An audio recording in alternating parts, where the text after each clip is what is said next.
Shabbat Shalom. So, this Shabbat, we have Parsha Vayikra. So, Hilda is going to chant the very first few lines of the Torah portion, which are the very first lines of the beginning of this brand new book. How many books do we have? Do you know the 5 books of Moses? Yes, we have 5, and we are making our way through them. You begin to feel, now we're kind of pushing towards the other side of halfway through. So, last Shabbat, we finished the book of Exodus and the accounting of our redemption from slavery, along with the unfolding of a destiny filled with promise and freedom. However, with freedom comes responsibility, as we see this in our world, the responsibility for ourselves, for our behavior, for each other, and yes, too, for our world and our place in it, because we affect our world as we fight for the freedom that was inherently promised to us by God. Once we experienced sin in the garden, we carried a legacy of guilt and shame with us. Passed down through generations, we are a people of the book, but we are also a people who carry around the weight of that Jewish guilt. How many of you feel Jewish guilt, ever? Some people say the Catholics feel guilt too, and my father was Catholic, so I got it on both sides.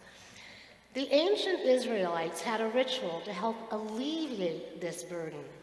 Parsha Vayikra outlines the many different offerings that they could make to God by preparing and presenting different sacrifices. So if you had this particular shame or this sin or this guilt, you could go and you could make your offering and you could be alleviated of that by acknowledging what you had done, turning it over to God, asking for redemption.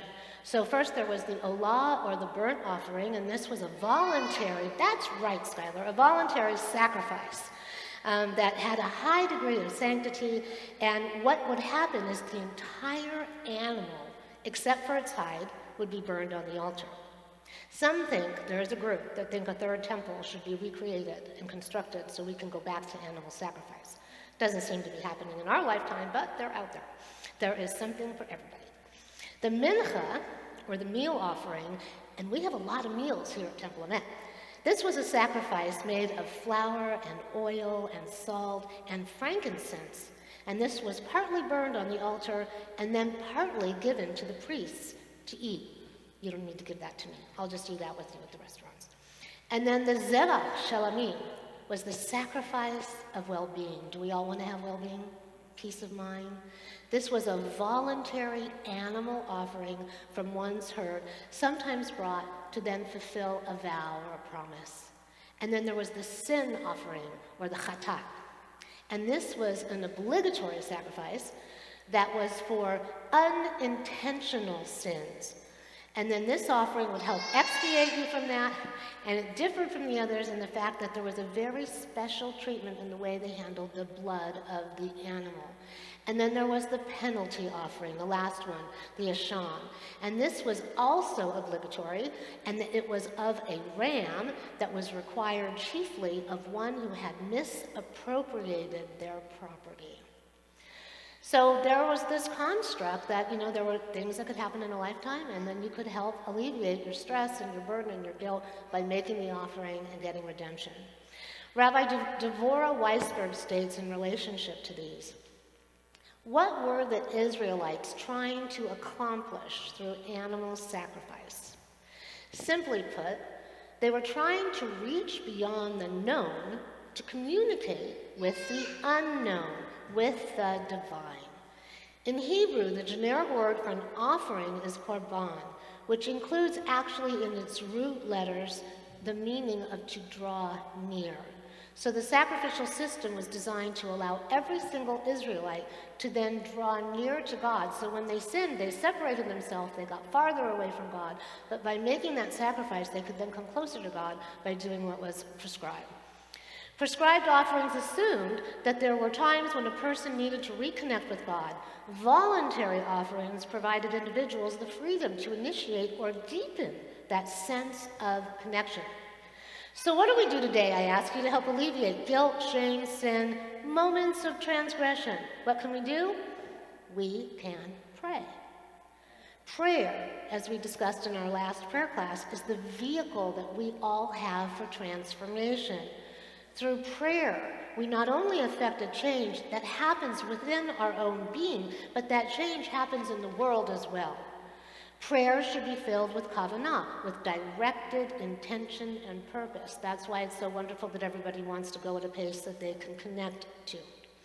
When we pray, we should approach it with the intention, the kavanah, that the offering of our heart and the mindful attention will then be received by God, heard on high, and will absolve us of any wrongdoing and or enhance our being, filling us with divinity and light. Hilda's going to be chanting the opening verses in just a few moments. In this text, the letter Aleph in the very first word of the Parsha, Vayikra, is actually a little smaller than the normal size of all the letters in the Torah. And this little tiny small Aleph indicates the extraordinary humility of Moses, of whom the Torah actually says that Moses was a very humble man, more so than any other person on the face of the earth. He is considered to be the greatest prophet ever, and it was actually his humility before God and within his own being that earned him the right to lead the Jewish people.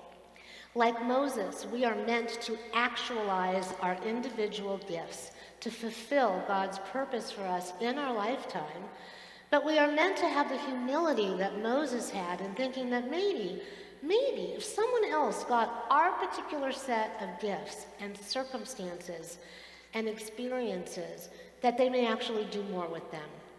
We should not be arrogant or overly puffed up as we recognize and we begin to eliminate at Pesach, which is coming up, by who we are or what we have accomplished. Everything that we are given to us by God is for the purpose of sharing. Emmanuel Shochet states, this idea of humility and self-negation is the underlying concept of these sacrifices. It is the central theme of this parsha. So it's written, Adam ki yagriv mikem, when any person of you will offer, or kaban, when you will offer a sacrifice. That word mikem, of you, qualifies Adam, a person, a human being. Chassidut explains that through our sacrifices, we serve God. So we serve ourselves by transforming and evolving ourselves, but we also are serving God. We're recognizing, and if we can't do the animal sacrifices, what are we doing? We're going to talk to God. Just like Skylar, we're going to be here, and we're going to open ourselves up, and we're going to pray. We're going to show up.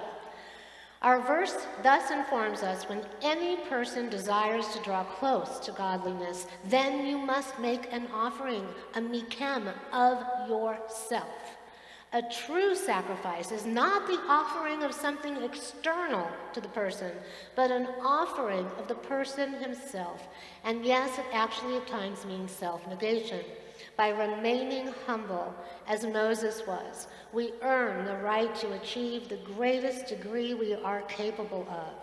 So take a look at our world. Look at the leaders or the circumstances that do what? Beget chaos, tragedy, loss, suspicion, and horrific atrocity that is actually fueled by what? Ego, the desire for power and more, and control. So if leaders led with humility, then the entire world would be a different place. So we're not so far off from the mark. So as we go through this Shabbat and forward toward Purim next week and Passover in a month, let us begin this process of self-reflection. Let us look at where we might have erred, who and what and when we might have been led astray, and then vow to do better, to be better. Let us look at the times that we have felt guilt or shame and ask ourselves why. Did we err? What did we do? Or are we just carrying it around with us because that's who we are? Or were we in need of a boost of well-being? And then offer up reflection and prayer and that sacrifice of our own being, surrendering ourselves and turning it over to God and asking for that peace and that well-being, not just for ourselves, but for all the world as well. Let us work together to have our individual and collective prayers heard on high and recognized as an offering of humility and surrender, so that the divine will grant glory and peace upon us all, which is so desperately needed at this time. Let us be humble before the Lord in our dealings with each other, and let us be worthy. Ken Yehi Ratzon, may it be God's will. Shabbat Shalom.